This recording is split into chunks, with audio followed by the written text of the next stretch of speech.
Karena salibmu ku hidup, karena salibmu ku menang.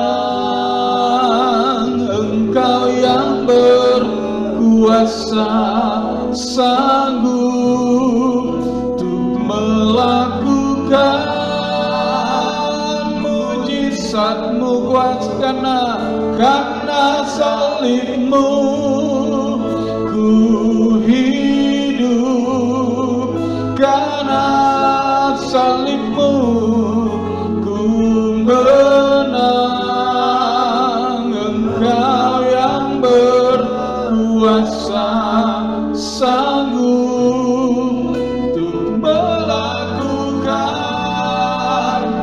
mujizat-Mu di hidupku. Kami hidup oleh karena Engkau pernah disalibkan. Kami hidup karena Engkau menggantikan kami, mati di kayu salib, menanggung segala penderitaan kami, menanggung segala penghukuman yang harusnya kami tanggung, menanggung segala konsekuensi dosa yang harusnya kami tanggung. Sudah Engkau tanggung Tuhan. Engkau menggantikan kami sehingga kami dilepaskan. Kami dilepaskan sehingga Engkau disalibkan.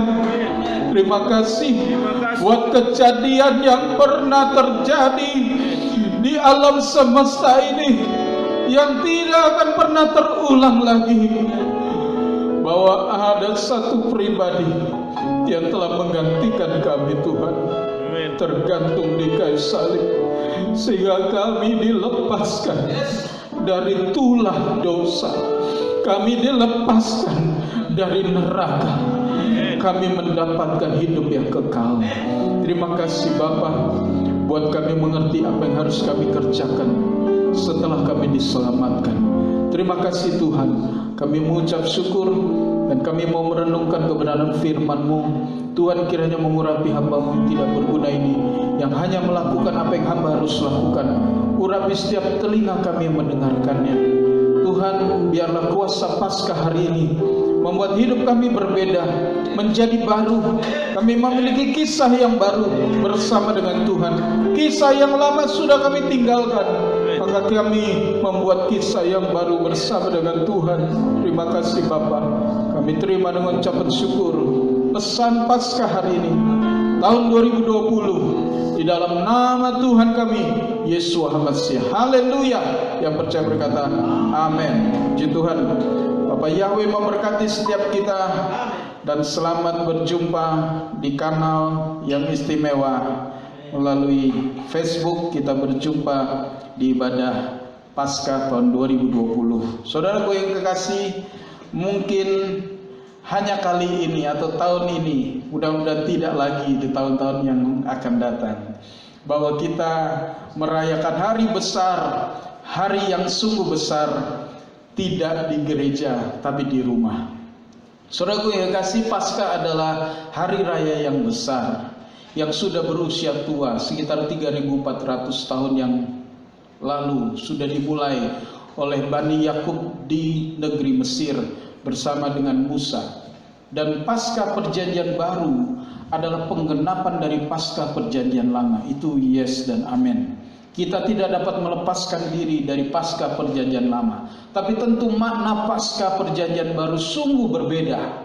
Bukan sekedar kita dilepaskan dari penjajahan Mesir, bukan hanya ini masalah penjajahan bangsa kepada bangsa, manusia kepada manusia, tapi ini penjajahan embahnya Firaun, yaitu iblis yang menjajah manusia berabad-abad sejak Adam jatuh di dalam dosa. Maka iblis menjajah manusia berabad-abad, ribuan tahun, sampai akhirnya pada saat Paskah Perjanjian Baru, Kristus atau Hamasiah, Yeshua Hamasiah, mati di kayu salib menjadi domba Paskah yang sejati, yang bukan hanya melepaskan manusia dari penjajahan manusia, tapi melepaskan manusia dari penjajahan iblis. Haleluya. Saudara yang kasih, kita tentu tahu makna Paskah. Setiap tahun kita belajar, bahkan tidak ada hari raya Paskah pun kita seringkali berbicara firman Tuhan tentang makna kematian Kristus di kayu salib, kematian Hamasya di kayu salib. Kita belajar berkali-kali dan kita tahu bahwa makna Paskah adalah Yesua mati ganti kita. Yesua mati untuk kita dilepaskan. Kita dilepaskan dengan cara Yesua mati. Tapi saudara, yang perlu kita renungkan hari ini bukan sekedar arti Paskah, tapi apa yang terjadi dalam hidupmu setelah engkau mengalami Paskah.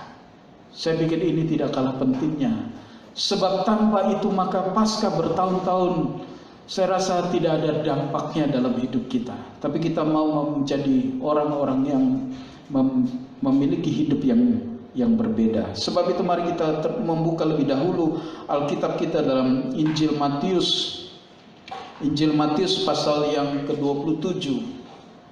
Injil Matius pasal yang ke-27. Saudara, ini bagian yang penting dalam sesi panjang. Sekali lagi, bagian yang penting dalam sesi panjang prosesi pengorbanan Yesua.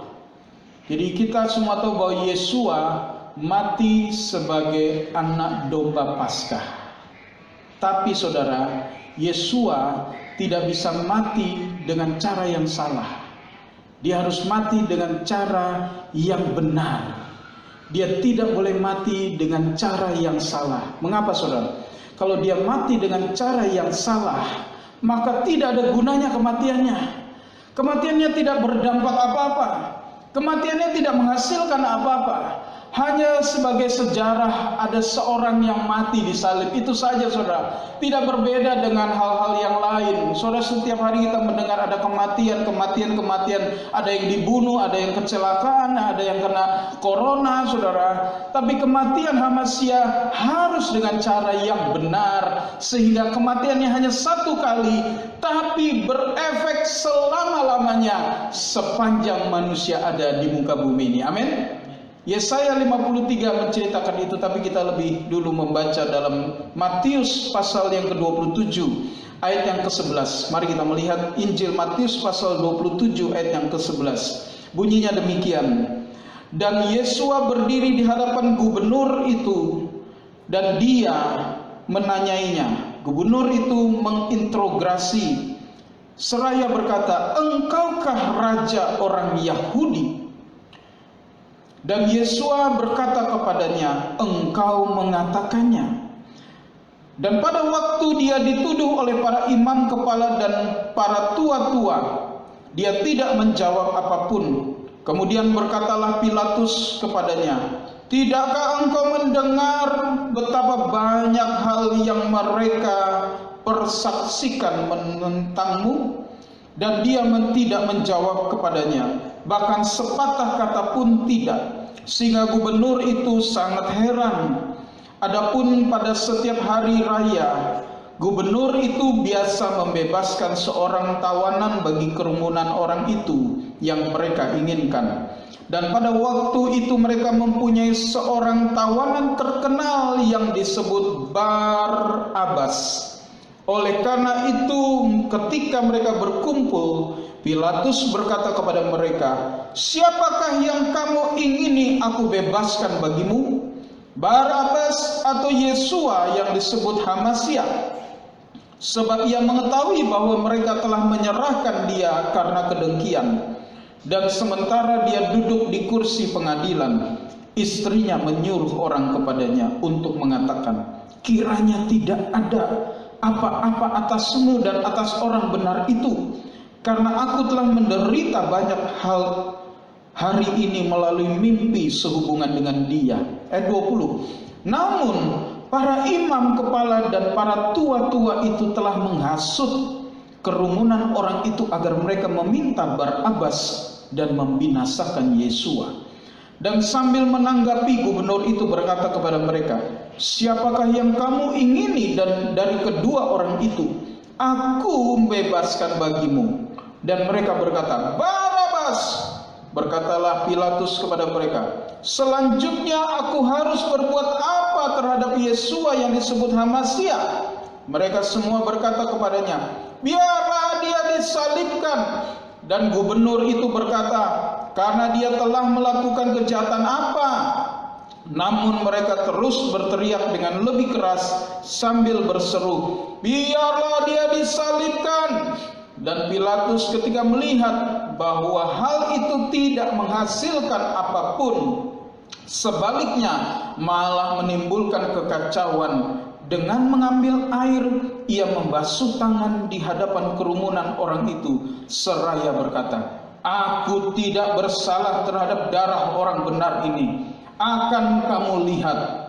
Dan sambil menanggapi seluruh rakyat itu berkata, darahnya atas kami dan atas anak-anak kami.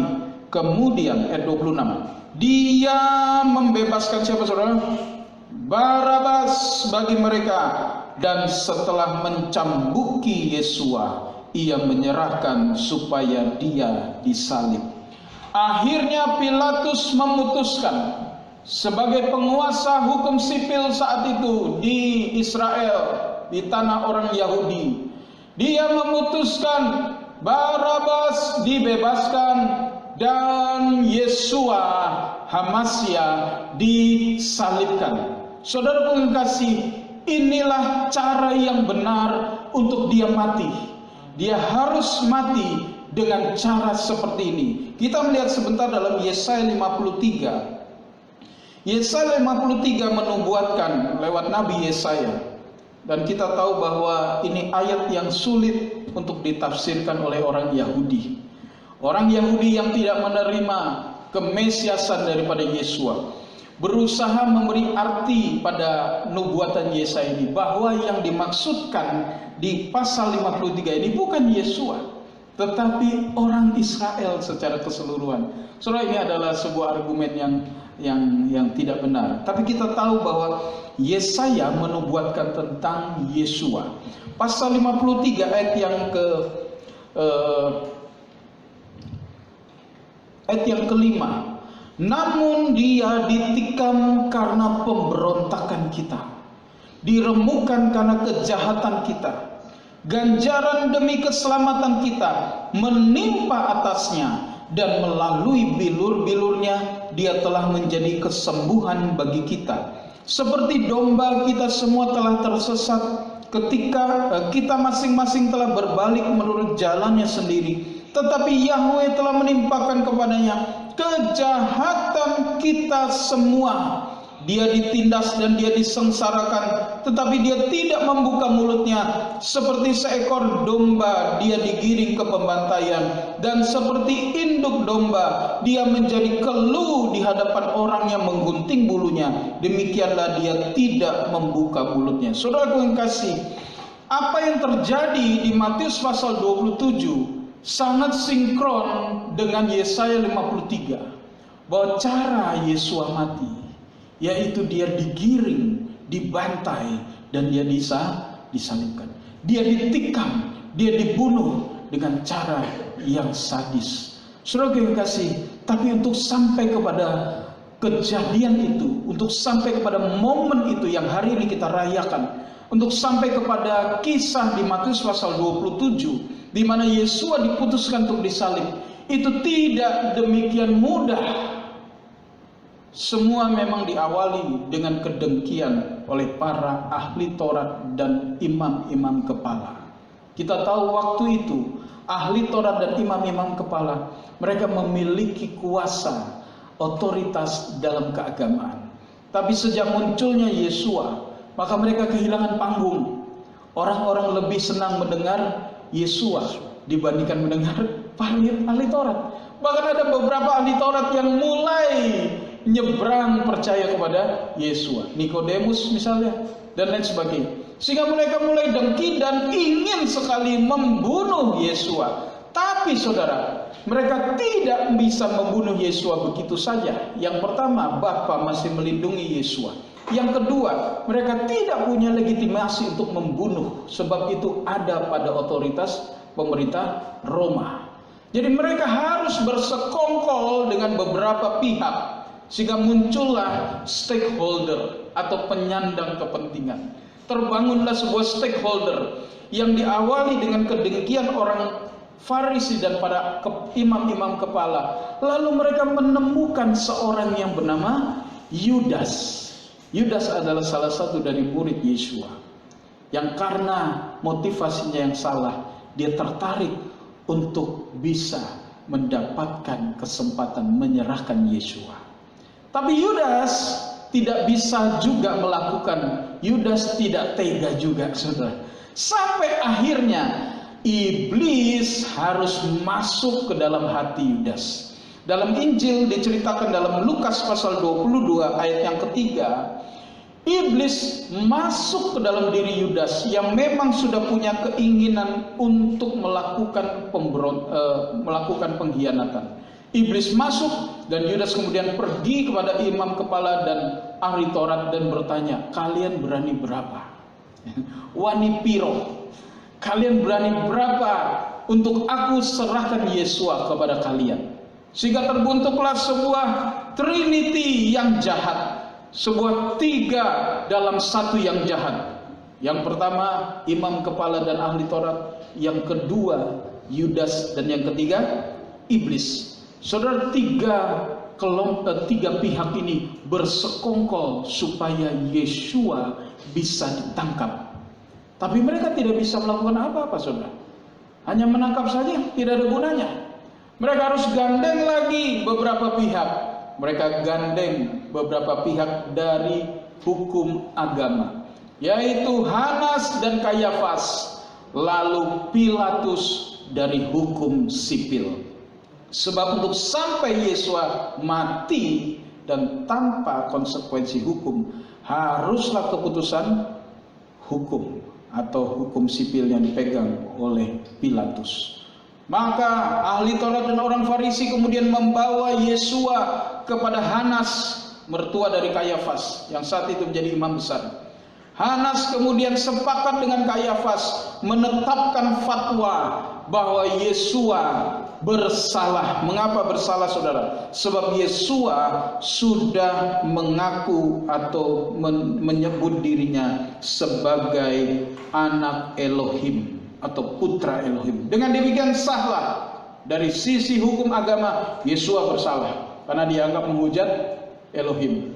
Kamu mengaku putra Elohim, dia bersalah, tidak perlu saksi lagi, dia sudah bersalah. Tapi saudara, untuk sampai kepada penyalipan masih diperlukan satu komponen lagi, yaitu hukum sipil. Mereka membawa ke Pilatus, gubernur atau wali negeri saat itu, yang tadi kita baca kisahnya. Saat diinterogasi oleh Pilatus dia menemukan kesalahan. Justru Pilatus menyatakan dalam Yohanes pasal 18 bahwa Yesua tidak bersalah. Bahkan istrinya pun berkata kepada Pilatus, tadi kita sudah baca, jangan macam-macam sama orang benar itu. Tadi malam aku mimpi buruk tentang dia. Tapi Pilatus, saudara, dia punya kelemahan, yaitu dia takut posisinya tergeser. Mengapa, saudara? Sebab orang banyak sudah berkata, Yesua mengaku sebagai raja, artinya dia akan melawan atau menyaingi kaisar. Kalau kau Pilatus membenarkan dia, kau berhadapan dengan kaisar. Bingunglah Pilatus, saudara. Di satu sisi dia tidak mau kehilangan jabatannya, di satu sisi dia takut kepada massa. Sampai akhirnya dia mengajukan pilihan. Ini yang saya ingin kita renungkan hari ini.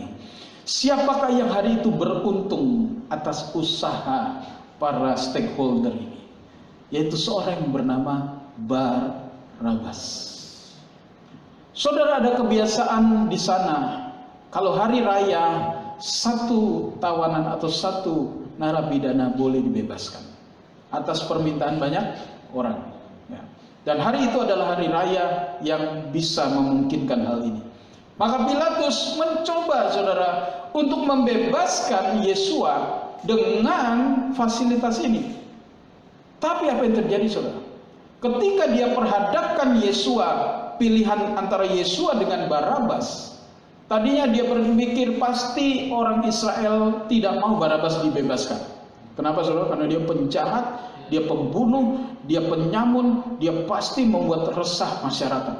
Pasti orang Israel tidak mau Barabas dibebaskan. Pasti Yesua yang dibebaskan. Tapi saudara, ternyata masyarakat sudah dirasuk atau dipengaruhi oleh imam kepala dan orang Farisi, sehingga mereka berkata, kami pilih Barabas. Dan ayat tadi yang terakhir kita baca, ayat 26, Matius 27. Kemudian dia membebaskan Barabas bagi mereka, dan setelah mencambuki Yesua, ia menyerahkan supaya dia disalib. Ayat 26 ini begitu berkesan bagi kita. Siapakah Barabas, saudara? Yang hari itu begitu beruntung. Dia tidak pernah bermimpi dibebaskan daripada eksekusi. Dia yakin pasti dia mati di kayu salib. Siapakah Barabas? Kita tidak menemukan sejarah tentang Barabas atau informasi tentang Barabas. Tapi tentu Barabas adalah orang yang beruntung hari itu. Dia seperti dapat lotre, tiba-tiba dia bebas. Kemarin ada banyak narapidana di Indonesia ya, di lapas, yang tidak pernah mimpi pulang ke rumah tiba-tiba dibebaskan. Kira-kira seperti itu, saudara. Itu yang disebut grasi, gratitude, grace, anugerah. Sesuatu yang didapatkan hanya karena belas kasihan. Hari itu Barabas begitu beruntung sehingga dia dibebaskan, dan Yesua menggantikan dia di kayu salib. Saudara, saya ingin kita mengerti dulu nama Barabas. Dalam terjemahan lain, saudara, nama Barabas diberi imbuhan di depan Yesua Barabas. Ya. Mengapa dia punya nama Barabas dan ada nama Yesua di depannya? Barabas itu artinya anak bapa. Bar itu putra, ya, anak laki-laki, ya. Abba itu bapa. Jadi Bar Abba atau Barabas itu artinya putra bapa. Lalu lebih menarik sekali, di depan namanya ada nama Yesua. Saudara, kita perlu tahu bahwa nama Yesua adalah nama yang umum di kalangan orang Israel. Sama dengan Yosua, Yehosua, itu nama umum. Sebab itu di belakangnya harus ada Yeshua Hamasya atau Yesua yang lain. Kalau Anda ke Filipina, di sana banyak yang bernama Yesus. Ada orang-orang jahat namanya Yesus. Ketangkaplah pencuri, namanya siapa? Yesus. Tapi tentu bukan Yesus yang dikenal oleh orang Kristen. Nah, saya mencoba untuk mengerti kenapa orang tuanya memberi dia nama Barabas. Tentu orang tuanya memiliki satu impian, memiliki satu kerinduan supaya anaknya ini nanti, yang pertama dia benar-benar menjadi anak bapak, anak papa yang baik. Yang kedua, kenapa ada nama Yesua di depannya? Mungkin orang tua yang terinspirasi dengan nama Yeshua Hamasya, yang artinya Tuhan menyelamatkan, Yahweh menyelamatkan. Mungkin orang tuanya punya impian, nanti kalau kau besar nak, engkau akan menjadi pejuang bagi orang Israel yang sedang dikuasai oleh Roma. Kamu akan menjadi pejuang yang membebaskan Israel. Seperti itu Yeshua Hamasya. Lalu karena inspirasi ini, kau mungkin Barabas kemudian bergabung dengan orang-orang yang punya visi yang sama, yaitu memberontak terhadap Roma. Maka bergabunglah dia dengan kaum Selot, dengan kaum pemberontak yang waktu itu berjuang untuk kemerdekaan Roma. Saudara, ini sebuah misi yang baik untuk memperjuangkan kemerdekaan. Tapi kemudian karena dia salah jalan, dia juga menjadi penjahat, dia menjadi pembunuh, dia menjadi penyamun, dan berakhir dengan di penjara. Impian orang tuanya sudah tidak terjadi. Dia sesat, dia salah jalan, dia berakhir di penjara, dan dia menghadapi penghukuman. Tapi ternyata Alkitab menuliskan Barabas bebas. Barabas bebas. Siapa Barabas ini, saudara? Barabas itu kita. Apakah Anda pernah, saudara, rata-rata dari kita adalah Kristen dari lahir, betul? Kita tidak pernah punya rencana untuk menjadi Kristen, tapi kita lahir sudah Kristen. Kita menerima keselamatan, kita tahu bahwa Yesus telah mati menggantikan kita. Lalu kita diluputkan dari maut. Kita tahu semua itu. Itu Barabas itu kita banget, saudara.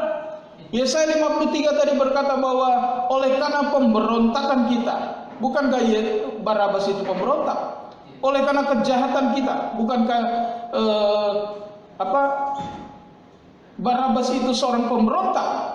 Bukankah Barabas itu seorang yang sesat sama seperti kita, saudara? Tapi tanpa usaha apa-apa kita menerima anugerah dari Tuhan. Dan hari itu Barabas digantikan oleh Hamasya. Dia yang harusnya mati digantikan oleh Yesua. Tapi apa yang terjadi, saudara? Kita tidak menemukan kisah-kisah selanjutnya dari Barabas. Kita tidak menemukan cerita tentang Barabas. Saudara, setelah ayat yang ke-26 dalam Matius pasal 27, tidak ada kisah sedikit pun tentang Barabas. Kemana dia, apa yang dia lakukan. Jangan-jangan dia kembali memberontak, jangan-jangan dia kembali berbuat jahat, dan dia tidak pernah mengerti dengan benar apa arti keselamatan. Padahal dia adalah penerima pertama. Saudara, dia adalah the first benefit receiver. Dia adalah penerima benefit yang pertama dari pengorbanan Yesua. Sebelum Anda dan saya dan sebelum murid-murid yang lain. Barabas pertama kali dibebaskan dari maut. Karena harusnya hari itu dia mati, kan, saudara, ya. Kalau rakyat waktu itu memilih Yesua dibebaskan, habislah dia. Tapi dia lepas dari maut. Dia penerima benefit daripada pengorbanan Yesua, orang pertama. Tapi dia tidak pernah punya kisah dengan Yesua.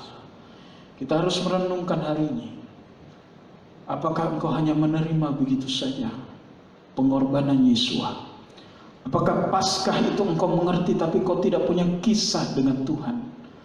Tidak ada kisah yang menarik yang perlu ditulis di dalam Alkitab tentang Barabas. Kita tidak menemukan catatan Alkitab. Tidak tahu kalau catatan sejarah. Tapi Barabas begitu saja pergi dan dia mengucapkan selamat jalan kepada Yesua. Saya tidak tahu apakah dia mengucapkan terima kasih atau tidak. Tapi ini sungguh-sungguh keterlaluan, saudara. Tapi saya ingin kita membandingkan dengan satu orang lagi dalam Yohanes pasal yang ke-8. Seorang wanita yang juga dilepaskan dari maut. Ini tidak berkaitan dengan penyaliban Yesua, tapi ini berkaitan dengan anugerah yang turun atas hidup wanita ini yang tidak memiliki nama, tapi dia memiliki kisah yang menarik yang dicatat oleh Alkitab. Saudara, lebih baik kita tidak dikenal oleh manusia, tetapi Tuhan mengenal kita. Amin. Daripada nama kita ditulis yang seperti Barabas, tapi tidak ada kisah tentang Barabas dengan Yesua. Yohanes pasal yang 8, mari kita merenungkan bagian ini. Ayat yang pertama, dan Yesua pergi ke Bukit Zaitun, dan ketika fajar menyingsing dia tiba kembali di bait suci, dan semua orang datang kepadanya, dan setelah duduk dia mengajar mereka. Dan para ahli kitab dan orang-orang Farisi membawa kepadanya seorang wanita yang telah tertangkap basah dalam perzinahan. Dan setelah menyuruhnya berdiri di tengah-tengah, mereka berkata kepadanya, Guru, wanita ini telah tertangkap basah ketika sedang berbuat zina. Dan di dalam Taurat, Musa memberi perintah kepada kami agar wanita-wanita semacam ini dirajam. Lalu engkau hendak mengatakan apa? Ayat yang ke-6, adapun mereka mengatakan hal itu untuk mencobai dia, supaya mereka dapat mempersalahkannya. Namun sambil membungkuk ke bawah, Yesua menulis di tanah dengan jarinya, seolah-olah tidak memperdulikan. Dan ketika mereka terus menanyai dia, sambil berdiri tegak, dia berkata kepada mereka, "Siapa di antara kamu yang tidak berdosa, biarlah dia yang pertama melemparkan batu kepada wanita itu." Dan sambil membungkuk lagi ke bawah, dia menulis ke tanah. Dan setelah mendengarkan dan tertemplak oleh hati nuraninya, mereka keluar seorang demi seorang, mulai dari mereka yang tua-tua sampai mereka yang terakhir. Dan Yesua ditinggalkan sendiri, juga wanita itu yang sedang berdiri di tengahnya. Dan sambil berdiri tegak dan setelah melihat tidak ada seorang pun selain wanita itu, dia berkata kepadanya, "Hai wanita, di manakah mereka, orang-orang yang mendakwamu itu? Tidak adakah yang menghukum engkau?" Dan dia berkata, "Tidak seorang pun, Tuan." Dan Yesua berkata kepadanya, "Aku pun tidak menghukum engkau. Pergilah dan jangan berdosa lagi." Saudara, ini kisah yang menarik juga, yang mungkin bisa kita sandingkan dengan Barabas, orang juga yang mengalami pembebasan dari kematian. Hari itu harusnya wanita ini mati. Hukum Musa sah, merajam, tidak perlu pergi ke Pilatus ini, saudara. Ini secara hukum Musa sah dirajam di tempat itu juga untuk dia mati hari itu. Tapi hari itu dia lepas dari maut. Kenapa, saudara? Sebab intervensi Yesua, kasihnya membebaskan wanita ini. Tidakkah engkau memiliki pengalaman yang sama? Mungkin kau beberapa kali harusnya sudah mati, ya.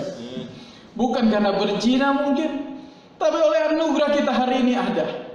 Lalu apa yang kita lakukan, saudara? Apakah kita take it for granted aja? Kita menerima begitu saja anugerah itu dan pergi dengan tanpa cerita dengan Tuhan.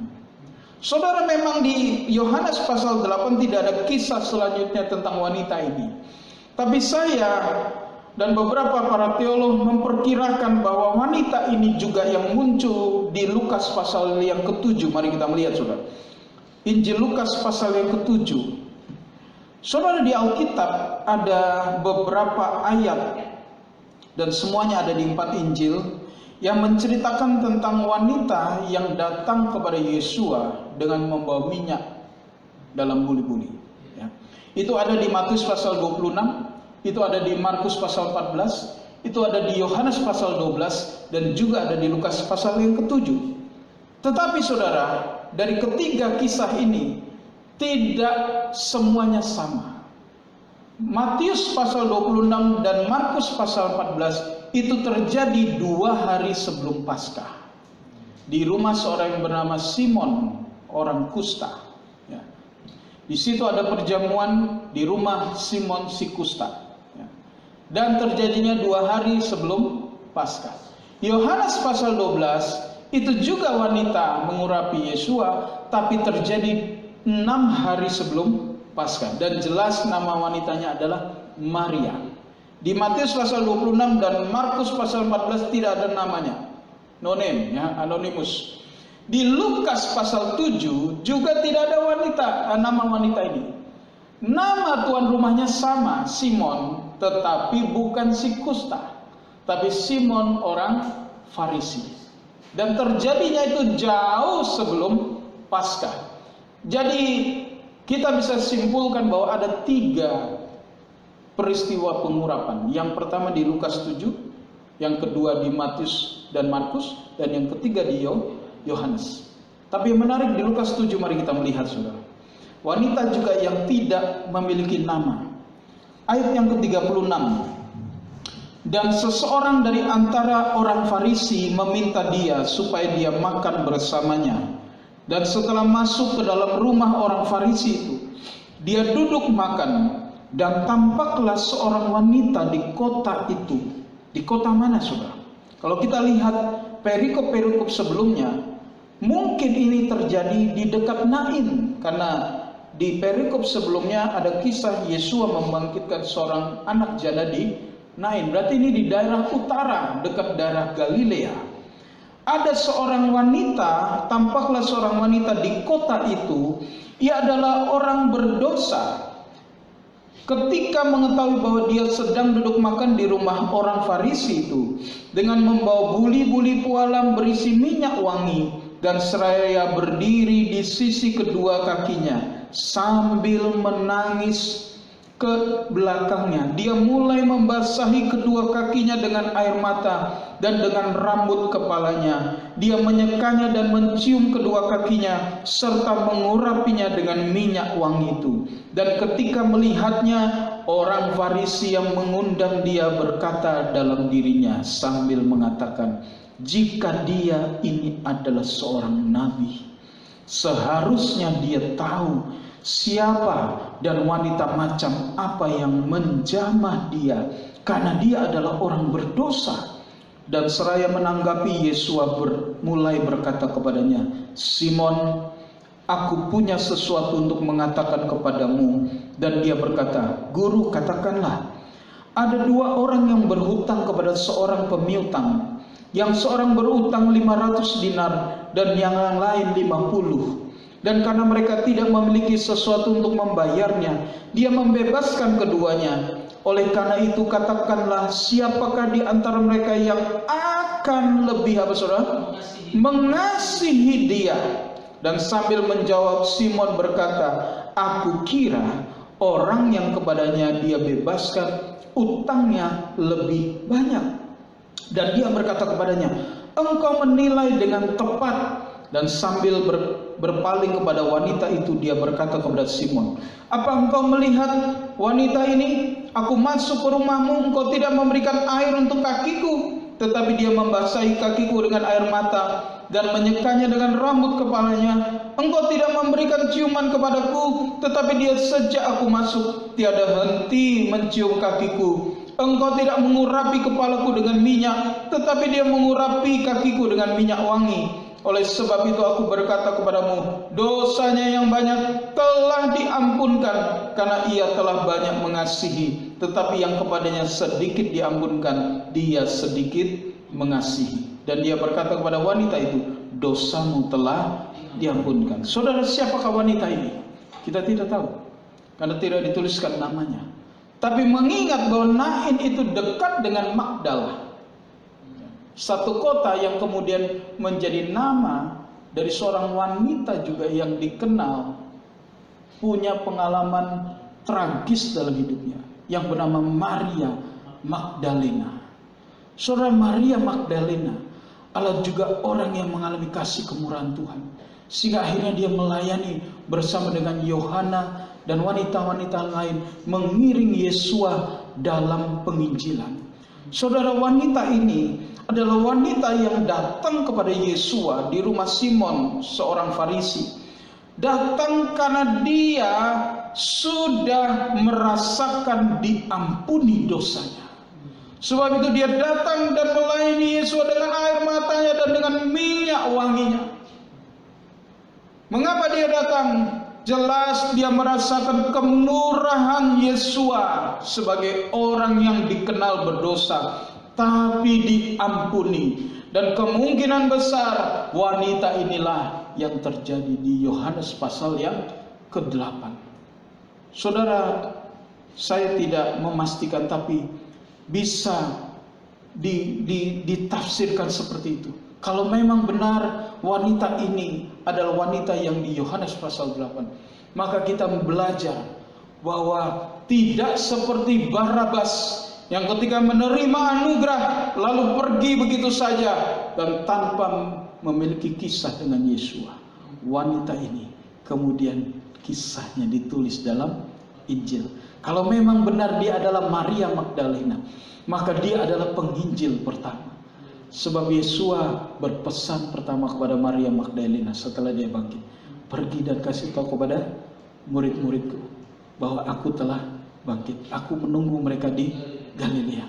Sungguh luar biasa. Wanita ini dibebaskan dari maut dan dia kemudian melayani Yesus. Dia mengasihi Tuhan dengan sungguh-sungguh. Saudara, ada di mana kita? Apakah kita seperti Barabas? Ngerti, tahu, bahwa kita telah dibebaskan dari maut. Kita tahu bahwa Yesus mati ganti kita. Tapi kita do nothing. Kita tidak melakukan apa-apa. Kita mengambil begitu saja anugerah dan tidak punya kisah apa-apa dengan Tuhan. Tapi saya berharap Paskah tahun ini kita mengerti satu hal lagi, bahwa jika engkau tahu bahwa engkau telah diselamatkan melalui penyalibannya, dia mati ganti Anda, maka lakukanlah sesuatu dalam hidupmu. Jangan hanya berdiam diri. Jangan hanya namanya saja Barabas, nama yang bagus. Barabas anak papi, tapi dia tidak pernah jadi anak papi yang benar, saudara. Namanya benar baik, Barabas, anak papi, anak kesayangan papi. Ada nama timbuhan di depannya Yeshua, berarti dia rohani sekali. Saudara, kalau seorang punya nama Yeshua, ya, tentu orang itu orang yang diharapkan menjadi pendeta mungkin ya. Kalau ayah menamakan anaknya Yeshua, berarti ayah itu mengharapkan anaknya minimal jadi pendeta ya. Tapi saudara, apa yang terjadi pada Barabas? Barabas dibebaskan dari maut, tapi Barabas tidak pernah menghargai harga darah Yeshua. Saudara, kiranya Paskah ini kita mengambil keputusan. Jangan biar hidupmu kosong. Jangan biarkan hidupmu tidak punya kisah dengan Tuhan. Jangan biarkan Paskah berlalu gitu saja. Tapi kiranya engkau memiliki kisah yang menarik untuk dicatat di dalam buku hayat, buku yang nanti kita baca bersama di kerajaan surga. Ada kisah-kisah antara Anda dan Tuhan yang akan begitu dikenang selamanya. Amin. Bapak Yahweh kiranya memberkati kita, dan kita bukan Barabas seperti di Alkitab. Kita Barabas yang benar, kita anak Papa di sorga yang benar, dan kita mau mengasihi Tuhan dengan sungguh-sungguh. Haleluya. Tuhan kiranya memberkati, dan sampai jumpa pada Paskah yang berikutnya. Haleluya. Kita menyanyikan sebuah lagu dan kita akan mengakhiri ibadah kita. Tapi sebelumnya, bagi Anda yang di rumah sudah menyiapkan roti dan anggur perjamuan, maka saya akan membimbing Anda untuk Anda mengambil bagian dalam roti dan anggur perjamuan kudus. Haleluya.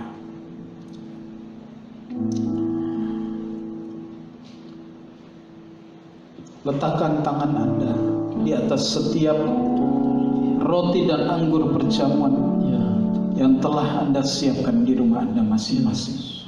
Dan saya ingin berdoa untuk Anda supaya roti itu diberkati oleh Tuhan. Amin. Bapak Yahweh, hamba-Mu berdoa dari tempat ini. Amin. Kiranya Engkau memberkati setiap roti dan anggur yang telah disiapkan oleh anak-anak-Mu di rumah. Amin. Di setiap keluarga mereka masing-masing. Ya. Tuhan, jadikan itu tubuh dan darah Putra Tunggal-Mu Yesus Hamasiah, supaya setiap mereka yang makan dan minum perjamuan kudus hari ini, mereka mengalami kuasa tubuh dan darah Yesus Hamasiah. Terima kasih Tuhan. Saudara, mari Anda angkat roti itu, sebagaimana Alkitab mengatakan pada malam waktu Yesus hendak diserahkan, Yesus mengambil roti, mengucapkan berkat atasnya, memecah-mecahkannya dan memberikan kepada murid-muridnya, seraya ia berkata, inilah tubuhku yang diserahkan bagi kamu. Perbuatlah ini setiap kali kamu memakannya, menjadi peringatan akan aku. Tuhan, terima kasih buat tubuh yang telah tercabik demi kami, buat tubuh yang telah dihancurkan demi kami, menggantikan setiap kami yang percaya. Tuhan, tubuh Yesus dihancurkan supaya kami diselamatkan dari penghukuman. Itu sebabnya seberapa anak-anak-Mu yang telah memegang roti perjamuan, Tuhan kiranya memberkati mereka. Yang sakit disembuhkan di dalam nama Tuhan Yesus. Yang sakit disembuhkan hari ini Tuhan. Lawatlah setiap anak-anak Tuhan dimanapun mereka berada saat ini. Di dalam nama Yesus Engkau melawat mereka. Di dalam nama Yesus, haleluya. Mereka makan tubuh dan darah Yesus. Mereka percaya bahwa yang mereka pegang adalah tubuh Yesus yang telah diserahkan bagi mereka. Di dalam nama Tuhan Yesus. Haleluya. Jika Anda sudah siap, angkatlah cawanmu masing-masing. Dan Alkitab berkata, demikian pula dia mengambil cawan, mengucapkan berkat atasnya, dan memberikan kepada muridnya. Seraya ia berkata, inilah darahku, darah perjanjian baru, yang ditumpahkan untuk menghapuskan dosa dunia. Terima kasih buat darah yang maha kudus Tuhan, yang saat ini sudah ada pada tangan anak-anak-Mu di rumah. Tuhan memberkati, dan oleh kuasa darah-Mu kami percaya kami telah dihapuskan dosa kami, baik dosa masa lalu, dosa hari ini maupun dosa Tuhan masa lalu kami telah dihapuskan di dalam nama Yesus Mesias. Bahkan segala kutuk telah dihapuskan, dicabut di dalam nama Yesus. Kutuk sakit penyakit, kutuk dosa, kutuk sumpah serapah telah dicabut, dihancurkan di dalam nama Yesus Mesias. Sebab itu, minumlah dengan iman di dalam nama Tuhan Yesus Mesias. Haleluya. Terima kasih Bapa. Karena salib-Mu ku hidup, karena salib-Mu ku menang. Engkau yang berkuasa, sanggup untuk melakukan mujizat. Karena salib-Mu, karena salib-Mu ku hidup, karena salib-Mu ku menang. Engkau yang berkuasa, sanggup untuk melakukan mujizat-Mu di hidupku. Kami percaya ada mujizat di hari Paskah. Amin. Amin. Kalau Barabas menerima mujizat, dia dilepaskan dari penghukuman. Hari ini kami pun mau menerima mujizat Tuhan.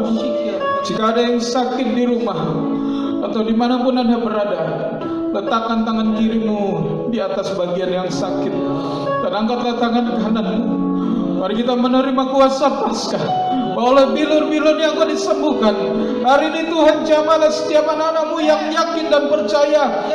Tuhan Engkau jamah, dan setiap penyakit kami berdoa di dalam nama Yesus disembuhkan oleh bilur-bilur Yesus Mesias. Bahkan Tuhan Engkau melindungi setiap anak-anak-Mu dengan darah anak domba. Darah Yesus membungkus mereka, melindungi dari setiap serangan kuasa sakit penyakit, kuasa kegelapan, kuasa corona yang sedang berkeliaran. Tuhan lindungi anak-anak-Mu Tuhan. Seberapa banyak mereka yang percaya, Tuhan lindungi. Kuasa Paskah memberikan kami kelepasan, bukan hanya dari maut, tapi dari sakit penyakit, dari setiap pandemi, pada wabah-wabah tulah-tulah yang sedang turun. Tuhan lindungi setiap rumah anak-anak-Mu Tuhan. Kiranya kekuatan dan kesehatan menjadi milik mereka. Bapak Yahweh, Engkau menyembuhkan. Jika ada yang sakit, Tuhan sembuhkan dalam nama Yesus. Lalu Tuhan, damai Paskah, sukacita Paskah kiranya ada di tengah-tengah setiap kami. Saudaraku yang kasih, terimalah berkat Tuhan yang Tuhan perintahkan untuk para imam untuk menyampaikannya. Angkatlah tanganmu, arahkan hati dan pikiranmu kepada Tuhan.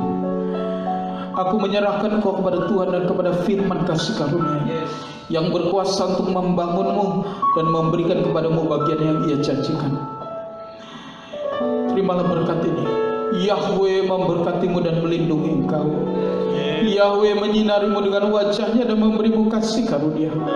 Yahweh menghadapkan wajahnya kepadamu dan memberimu damai sejahtera. Terimalah berkat ini. Jadilah saksi bagi Tuhan kita Yesus Mesias sampai reka fajar hari Maranatha. Tuhan Yesus datang 2 kali menjemput kita para salehnya di dalam nama Tuhan Yesus Mesias. Haleluya. Yang percaya berkata amin. Selamat Paskah. Bapak Yahweh berkati. Shalom.